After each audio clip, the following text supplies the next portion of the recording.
Yes, Iceberg's the name. So you're on Before the Fame with DJIceberg.com. I want to introduce y'all to the rapper A Money in the building. Yo, what's up, y'all? It's your boy A Money checking in, man, with DJ Iceberg. How everything been going on with you?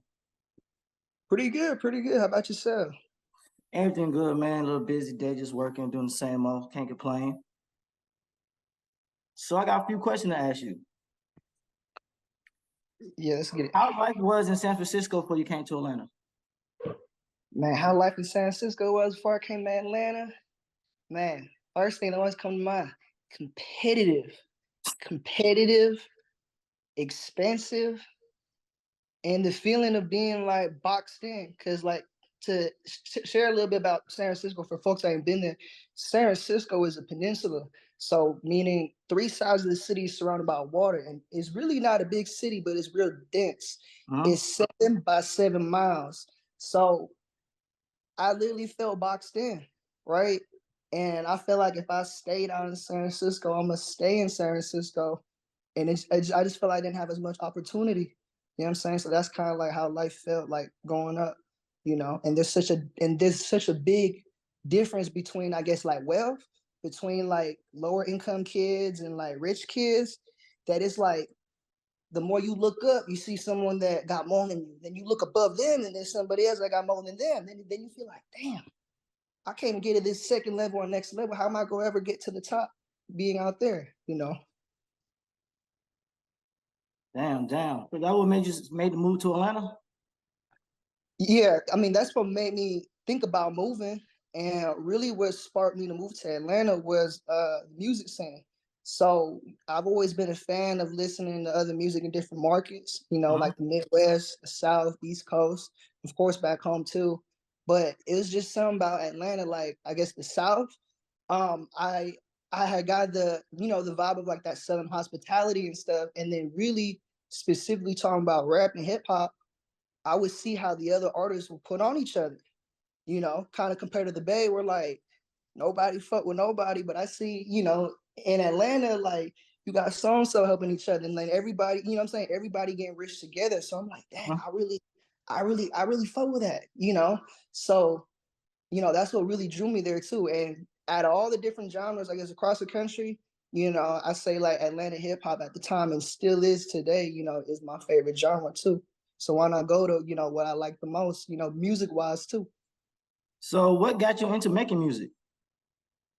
Man, what got me into making music? So it was really a surprise. So, you know, music has always been a passion of mine, right? Like growing up, you know, I'll always listen to music, whether I'm walking to school, working out, just chilling. I always be listening to music. I always have my headphones in, you know, or earbuds, right? So that's something that's always been, you know, like a dream of mine, right? You know, when I listen to music, you know, I'll pretend I'll be the artist, you know, singing along or rapping along, but I just never really had that self-confidence at first, right? And once I came down here, you know, I'm always open to sharing people like what my dreams are and stuff. And you know, people always encourage me like, hey, you should rap. Like, you got it. You know, you got the look, image, you know, like you should do it. And I'm like, nah, like it, like it's not the time. It's not the time. And then, you know, it came to a point where you know, it just kind of came to me naturally. So it started with me. I call it punching it on paper. I'll get a beat off YouTube, right? Get my little speaker. I'll play it. I'll play it like off my computer or a different phone. On the speaker, I get another phone. I'll turn on voice memos, and I'll start writing to it, and then I'll rap over it, and then I'll see how it sounds. So it started with that. So I did that for a few weeks, right? Because at that point, I'm like, all right, I'm gonna start to try to rap, and eventually work my way to go into a studio, which ended up happening a few weeks later, about a month later. So I had booked my first studio session, and I was driving all the way from Morrow, which is in Clayton County on the south side, all the way up to Canton. So it was like an hour and a half. That's long ass drive. Yeah, it's a long ass drive. And it wasn't even to an actual studio, it was somebody's home studio. But to me, it was like, okay, this is, you know, this is an opportunity that I was able to find on my own to actually record for real versus, you know, doing it on my phone, because I know like it's not the same, right? It's not the same. So when I was there, right? I had gotten a call from someone who now works for me on my team. D. He's not my road manager. Leading up to that, he would always say, "Yo, hey, I could put you on with Zaytoven, right? Like, I know his people. Like you should you should get beats off him." And then, to me, I always thought like, well, anybody with money can just go to any producer, not just Zaytoven, just any producer and just buy beats, right? Yeah. So I didn't think it was anything special. So when I was at that session, he called me and he said, "Hey, you want to meet Zay?" I'm like, "Wait, what?" I didn't really believe it at first. He's like, he's like, "I've been telling other people about you. I've been, they had talked to Zay about you, and he's willing to meet you." I was like, damn. I was like, and then I didn't want to miss up on the opportunity. I was like, I seen it as a sign, Yeah. right? So going into it, I was shy, I was nervous, where I was like, damn, like, I'm not even ready. Like, I didn't even have no real formal recording sessions. This is, so I ended up going through with it, right? I'm like, nah, I'm not gonna jump opportunity, right? So I went for it. So I had met Zaytoven that same night after the session. I played him what I did that day, and then those little clips I made on my iPhone. Yeah. Right. And then he was really surprised. Like, he did double say. He was like, him and his best friend looked back. They're like, where you from? Who are you? Right. So, I told him, and turns out that me and Zay are from the same city. Like, me and Zaytoven from San Francisco. And then with me too, again, like, I'm never afraid to, tell my goals, right? And this was before I even put everything in motion and really work towards it. The first thing I told Zay, because they told me, "What do you want to do?" And I said I wanted to be the first Asian rapper out of Atlanta to blow up on a mainstream level, right? So that's the very first thing I told him. And he's like, you can do it. Like, I think you a superstar. And then once I heard that from him, it just gave me that encouragement and motivation and confidence to really jump in the game, right? So that first session, I just thought I was going to be just recording a few songs with Zay, right? They later came back a couple days later saying, "Hey, Zay is down to do a whole project," right? Which is where From the Bay to the A came from. So since that day, which we about like a year and a half in now, a little over a year and a half now, I've been working seriously on my music career ever since. And then this is my main sole focus. Like, I'm finally doing exactly what I want to do, and all I gotta do is just keep working and executing. I know I'm gonna get there. Damn, you already answered a few questions I was gonna ask you, what you just finished talking about. But also, damn, so you didn't start rapping until you came to Atlanta. Well, rapping for real, yeah. I had bought like, I guess like a DIY home studio setup. Basically, it wasn't nothing fancy. I just used a little computer speaker, so not real studio monitors. I had the interface. I had a mic and a mic stand, and I had bought FL Studio. And for a few months, I say when I was like 17, I tried to record myself, but it didn't really stick, right? I didn't really keep to it, right? Because at that time, I was like, damn, I'm trying this out. I'm just kind of winging it. I didn't really have no guidance, so it was hard to keep myself motivated. And at that time, at 17, like, you about to be 18, you about to be on your own. Well, I guess in my situation, where I'm like, dang, what's more important right now? Getting some damn money, or just trying to like DIY make music. And I decided, like, damn, I need to get some money first. Like, I'm tripping. Like, I can't do nothing just like playing around on this little DIY setup. So, you could say that, I tried to rap for a few months when I was 17, but from then on out until I actually got with Zaytoven a year and a half ago, I wasn't rapping in between. I was really focused on getting some money first.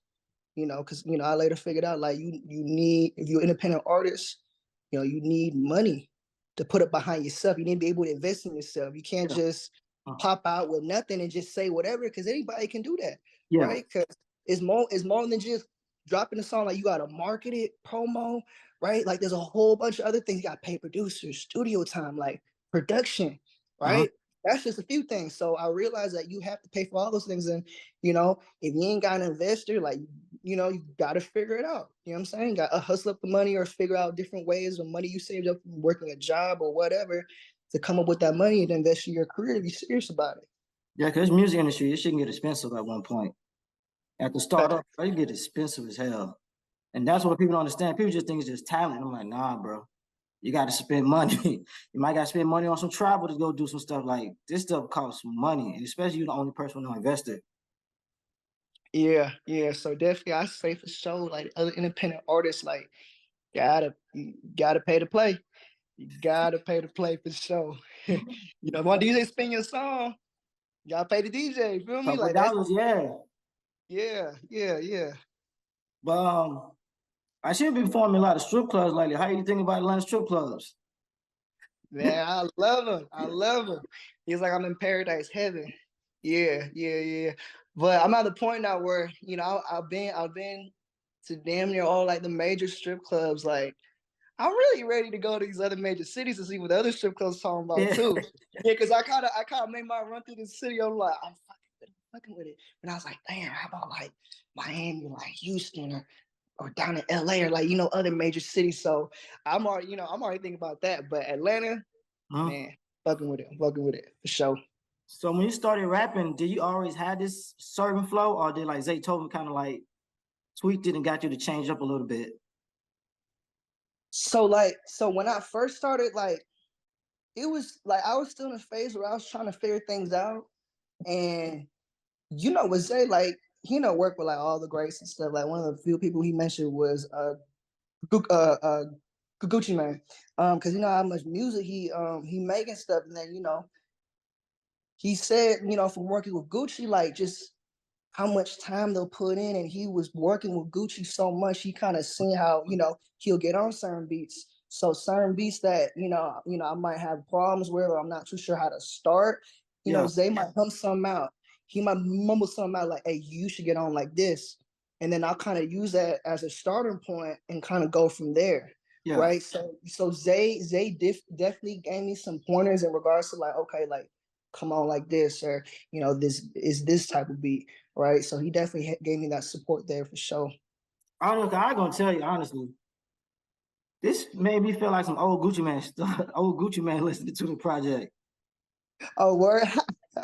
Cause Yeah. I was here forever, so I'm listening. I'm thinking about old Gucci Man and Zaytoven collaborations. I'm listening to them. I'm like, this shit sounds like some Asian Gucci Man. I don't get the fuck out of here.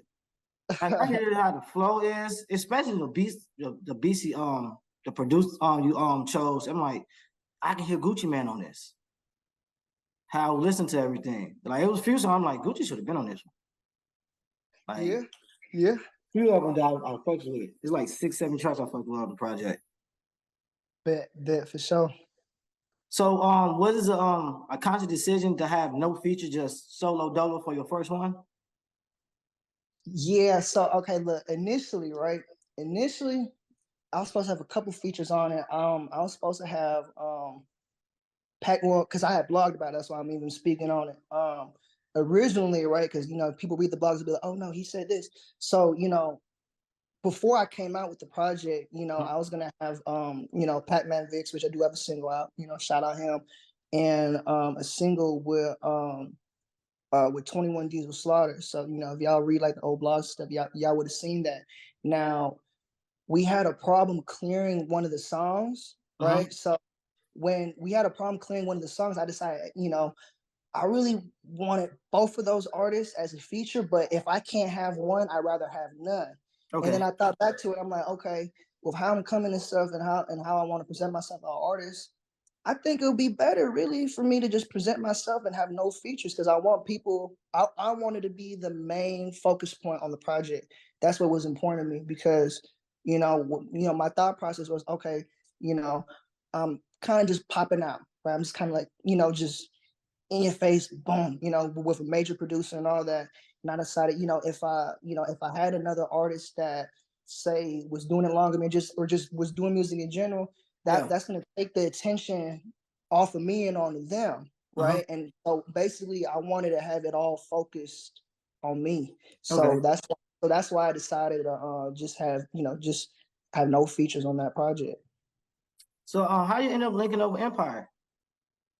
Oh, Empire. So that was the one of my A&Rs. So you know, in the industry, relationships are very, very, very important. You know what I'm saying? It's not about what you know, it's about who you know. I Yeah. tell every new artist that it really comes down, excuse me, it really comes down to who you know. So, through one of my A&Rs, he had a buddy who has distribution with Empire and stuff. We had let him check out my single Trapper Rapper, right? They fucking with it, obviously. So, I had used their help to drop it through Empire. So yeah, my single Trapper Rapper is out through Empire. Now I like on the project, you kind of use like metaphors, name dropping a lot of Atlanta rappers in it. Just shout them Yeah, out. That shit was pretty yeah. dope, guys. I was listening to the project. Also, if it wasn't just Zaytoven, who would be another producer you'd just like to do a whole project with? A whole project with. But this is someone that I'm planning on doing it with. Or not, it's not everything is set in stone yet. I'm still thinking on it. But he gave the okay. But plan on coming out with a whole project with DJ Plug. Oh, that's my guy. Okay, that's my guy. I know what Yeah, you're talking about. whole project with DJ Plug. Yeah, if I were to pick one producer exclusively to do one project, yeah, it'd be DJ Plug.